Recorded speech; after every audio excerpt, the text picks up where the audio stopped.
কি অবস্থা সবার? শুক্র শনিবার আসলে তো আমরা ফ্রি, অফিস টফিস বন্ধ থাকে, তাই ঘোরাঘুরি করা লাগে আর কি। আচ্ছা, মূল কথাটা আসি।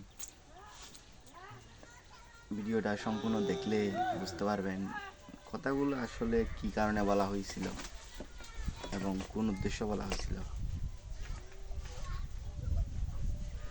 আসলে চায়নাটা একটা কথা বলছিল, তুমি যদি 1 বছরের সফলতা চাও তাহলে মাছ চাষ করো, আর তুমি যদি 10 বছরের সফলতা চাও, অর্থাৎ 10 বছরের সফলতা চাও, তাহলে তুমি গাছ রোপণ করো। তুমি বলতে আমি আপনি আর কি। আর যদি আমি আপনি 100 বছরের সফলতা চাই, তাহলে কি মানুষ চাষ করো। এখানে মানুষ চাষ করার কথা বলছিল। আবার জ্যাকমা বলেছিল একটা বানরকে একটা কলা এবং $100 যদি আমি আপনি দিই, তাহলে বানরটা কি কলাটাই গ্রহণ করবে, $100টা সে কোনোদিনও নিবে না। কারণ তার বানরটা তার কলার প্রতি রূপ, ডলারটার মূল্য সে বুঝে না। কিন্তু সে জানে না $100 দিয়ে শত শত কলা কিনা যায়। ঠিক তেমনি আমাদের তরুণ প্রজন্ম, আপনারা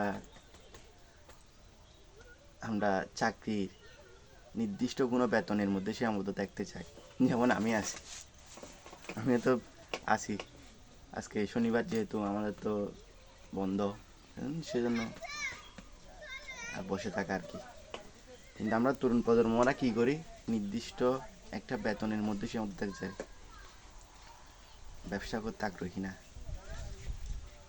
আমরা সবসময় চাই নির্দিষ্ট একটা বেতন আসুক, যেটা দিয়া জীবনযাপন করা যায় আর কি। কিন্তু ব্যবসার মাধ্যমে যে আরও শত শত তরুণ প্রজন্ম বা বিভিন্ন মানুষকে চাকরি দেওয়া যায়, এটার চিন্তা আমরা করি না। এটা আমিও করি না, আপনিও করেন না, করে অনেকজন করে না। বিষয়টা আসলে আমাদের ভাবা উচিত, চিন্তা করা উচিত। ধন্যবাদ সবাই।